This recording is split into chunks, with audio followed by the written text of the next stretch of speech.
Welcome to morning మన్నా. నేటి వాక్య దర్శనం కొరకు పరమగీతములు 2వ అధ్యాయం 4వ వచనం.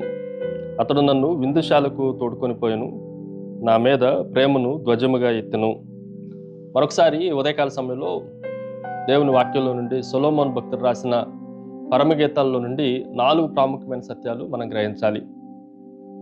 Number 1, it is a leading, నడిపింపు. ఈ మాటను మనం జాగ్రత్తగా ఆలోచన చేస్తే మన ప్రియుడు యేసుక్రీస్తు ప్రభువుకి సాదృశ్యంగా ఉన్న ఈ భాగంలో నుండి ఆయన మనల్ని దూరంగా నుండి పిలవట్లేదు, దూరం నుండి మనల్ని ఆహ్వానించట్లేదు, కానీ ఆయనే స్వయంగా మన దగ్గరకు వచ్చి చేయబట్టుకొని ఆయన విందుశాలకి మనల్ని తోడుకొని వెళ్తున్నాడు అన్న మాటని సొలొమోను భక్తుడు రాయటం మనం జాగ్రత్తగా ఆలోచన చేయాలి.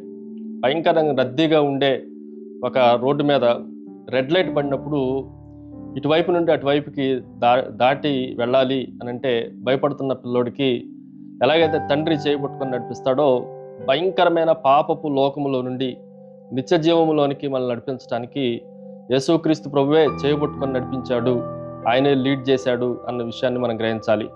రెండో విషయాన్ని మీకు జ్ఞాపకం చేస్తాను. ఇట్ ఈజ్ ఏ లొకేషన్, స్థానము లేదంటే నివాసము.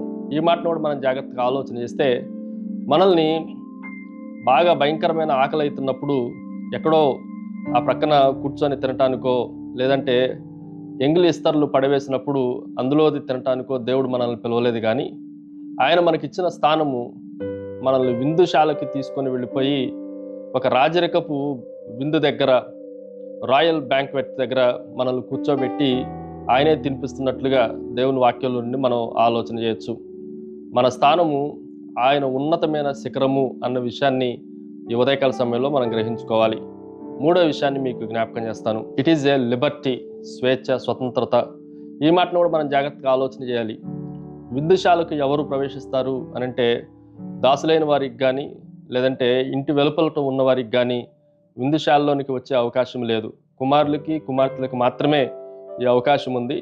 దేవుడు తానే స్వయంగా ఆ విందుశాలలోనికి మనల్ని తోడుకొని వెళ్తున్నాడు.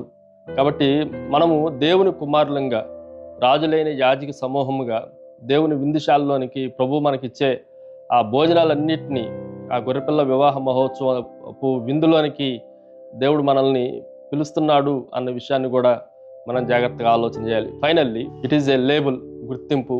ఈ మాటను కూడా మనం జాగ్రత్తగా ఆలోచన చేస్తే పూర్వకాలంలో మేము పలానా సైన్యానికి చెందిన వారము అని తెలియజేయటానికి వారు ధ్వజాలను పైకెత్తేవారు, ఆ బ్యానర్ని వాళ్ళు పైకి చూపించేవాళ్ళు, మేము పలానా సైన్యానికి పలానా కుటుంబానికి చెందిన వారమని. ఇక్కడ కూడా ప్రేమ ధ్వజమును ఎత్తుతున్నాడు అని మనం ఆలోచన చేస్తే లోకం మనల్ని పాపులు అని లేబుల్ వేసినప్పటికీ దేవుడు నా ప్రియమైన కుమారులు కుమార్తెలు, ప్రేమపూర్వకమైన బిడ్డలు అని ఆయన లేబుల్ వేయటం మనం జాగ్రత్తగా ఆలోచన చేయొచ్చు. ఒక సాధారణమైన వస్తువుకు కూడా ఖచ్చితంగా ఒక బ్రాండెడ్ లేబుల్ వేశారు అని అంటే దాని విలువ పెరుగుతూ ఉంటుంది. అలాగే అల్పులైన మన మీద దేవుని ప్రేమ అనే ధ్వజము లేబుల్ ఎప్పుడైతే పడిందో మన విలువ అమాంతంగా పెరిగింది.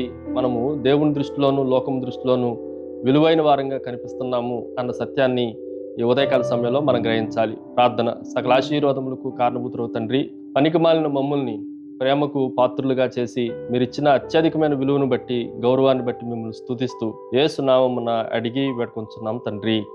ఆమెన్. God bless you.